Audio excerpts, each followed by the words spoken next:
दलित OBC minorities का जो परिसंघ है डॉक्टर उदित राज जी के अध्यक्षता में ये जो काम कर रहा है, मैं दरअसल आप सब लोग जानते हैं बहुत ज़माने से मैं मुस्लिम इश्यूज़ के लिए लड़ता रहा हूँ, चाहे वो वक्फ प्रॉपर्टियों के मसले हों या CNRC के मसले हों या तबलीगी जमात का मसला हो। तमाम मसलों पे मैं हमेशा लड़ता रहा हूँ और मैं एक सर्च में रहा हमेशा कि आखिर हम जिसके भी साथ खड़े होते हैं वो तो राजा बन जाता है, लेकिन हम लोग कुछ नहीं मिल पाता। मिसाल के तौर पे जब हम मुलायम सिंह जी के साथ में जुड़े तो वो CM बन गए, अखिलेश जी के साथ में जुड़े वो CM बन गए, लालू जी के साथ में जुड़े वो CM बन गए, मायावती जी के साथ में जुड़े वो CM बन गए। लेकिन जब जब ये CM बन गए और तमाम चीज़ें हो गई तो जो चीज़ें मिलनी चाहिए थी या जो बातें होनी चाहिए थी या जिन कानूनों की बात होनी चाहिए थी उन कानूनों की बात कभी नहीं हुई। अब ये जो परिसंघ है, इस परिसंघ में जो एक कोशिश हो रही है वो ये हो रही है कि सच्ची वाली लीडरशिप इन दोनों कौम को मिले जो तकरीबन 85% होते हैं। दलित,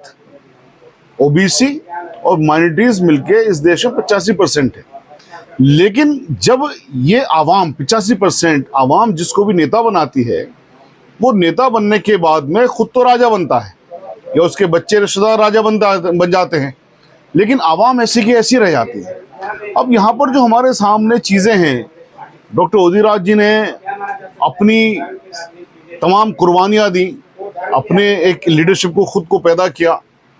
तमाम तरह की उनके आप संघर्ष को देखिए किस तरह से वो लेके आगे चले और आज तक भी उन्होंने सर्वोपरि अपनी कौम को रखा, सर्वोपरि अपने दलित समाज को रखा, सर्वोपरि ओबीसी समाज को रखा और मुस्लिम समाज को जो भी उनके साथ जुड़े हुए थे उनको रखा। मिसाल के तौर पे जब ये किसी पार्टी में नहीं थे तब भी ये तमाम इन्हीं समाजों की बात करते थे और आपको याद होगा जब ये भारतीय जनता पार्टी में पहुंच गए थे और वहां से MP बने, उसके बावजूद भी इन्होंने जब मुस्लिम समाज की बात करी, दलित समाज की बात करी, ओबीसी समाज की बात करी तो भारतीय जनता पार्टी बर्दाश्त नहीं कर सकी, इनको निकाल दिया। अब ये जो तमाम चीज़ें हैं कि साहब वहाँ पर गए ही क्यों,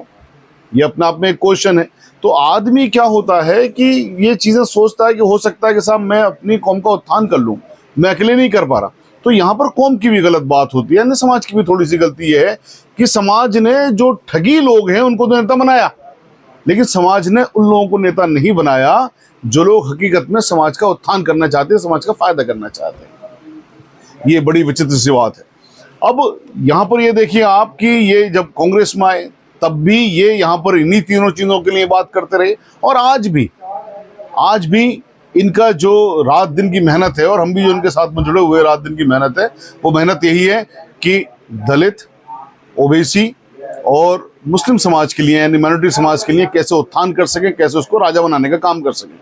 मैं फिर कह रहा हूं कि जितने भी लीडरान आज तक हुए जिनके साथ भी मुस्लिम समाज जुड़ा वो तो राजा बने, उनके बच्चे राजा बने, लेकिन हम लोग अछूत के अछूत ही रहे और हालत ये हो गई कि हम दलितों से निचले स्तर पर पहुंच गए। एक पैमाने के तौर पे बात चूंकि करी गई है उसमें सच्चर कमेटी रिपोर्ट में, इसलिए मैं इस वाले वर्ड को ले रहा हूं। अब ये इन चीज़ों को समझने की बात है। एक यहाँ पर हमारे सामने एक नेता है जो आज की डेट में खड़ा हुआ है उसी मजबूती के साथ जो अब से 10 साल पहले खड़ा हुआ था, जो 20 साल पहले खड़ा हुआ था। तब भी दलित समाज के लिए रात दिन के लिए लड़ाई लड़ रहे थे, आज भी लड़ रहे हैं, ओबीसी समाज के लिए लड़ रहे हैं, मुसलमान समाज के लिए लड़ रहे हैं, माइनॉरिटीज के लिए लड़ रही। एक जो कॉन्सेप्ट है मैं आप सब से कहना चाहता हूँ कि जो मोहब्बत की दुकान राहुल जी ने कही कि हिंदू मुसलमानों के बीच में से नफरत हटाइए, मोहब्बत की दुकान खुलनी चाहिए, इसी कॉन्सेप्ट पे यहाँ पर इन्होंने भी एक मोहब्बत की दुकान खोलने की बात करी है अपने तमाम समाज के लिए, दलित समाज के लिए, उसमें ओबीसी समाज भी है और माइनॉरिटी यानी मुस्लिम समाज भी है। इसमें जो दूरियां हैं, इसमें जो नफरतें हैं, इसमें जो लोगों के बीच में भेदभाव फैलाए गए हैं, जो मनमुटाव है जिस भी तरह का, आइए उस सबको ख़त्म करें। ये जो मुहिम है, ये जो परिसंघ है जिसको कहा जाता है दलित, ओबीसी, माइनॉरिटी, इसका मेन काम ये है कि मोहब्बत की दुकान ये खोली जाए दलित समाज में, ओबीसी समाज में और माइनॉरिटी समाज में, ताकि ये समाज जो 85% समाज है जो हकीकत में इस देश की राजनीति को चलाने का हकदार है, इस देश की गद्दी को हकीकत में चलाने का हकदार है, उसके हाथ में सत्ता आ सके, और उसके हाथ में सत्ता आएगी तो फ़ायदा फिर इस पूरे 85% समाज का होगा, ना कि उन लोगों का जो सत्ता हासिल करने के बाद अपनी फैमिली को और अपने आप को सिर्फ कामयाब बनाने का काम करते हैं। हम रात दिन इस मिशन के साथ जुड़े हुए हैं। हम आपसे भी आग्रह करते हैं कि आइए मजबूत करिए इस दलित ओबीसी माइनॉरिटी परिसंघ को, जिसको डॉम शॉर्ट फॉर्म में आ जाता है भी कहा जाता है। आइए इसको मजबूत करिए। ये मजबूत होगा तो आप यकीन जानिए कि आप मजबूत होंगे, दलित समाज मजबूत होगा, ओबीसी समाज मजबूत होगा, आदिवासी समाज मजबूत होगा, मुस्लिम समाज मजबूत होगा। ये जो जितने भी दबे कुचले वर्ग हैं, ये अपनी आपस की नफ़रतें हटाएं, अपने आपस के मनमुटाव हटाएं, मैं बड़ा मैं छोटा ये ख़त्म करें। ये साथ में आएंगे तो आप यकीन जानिए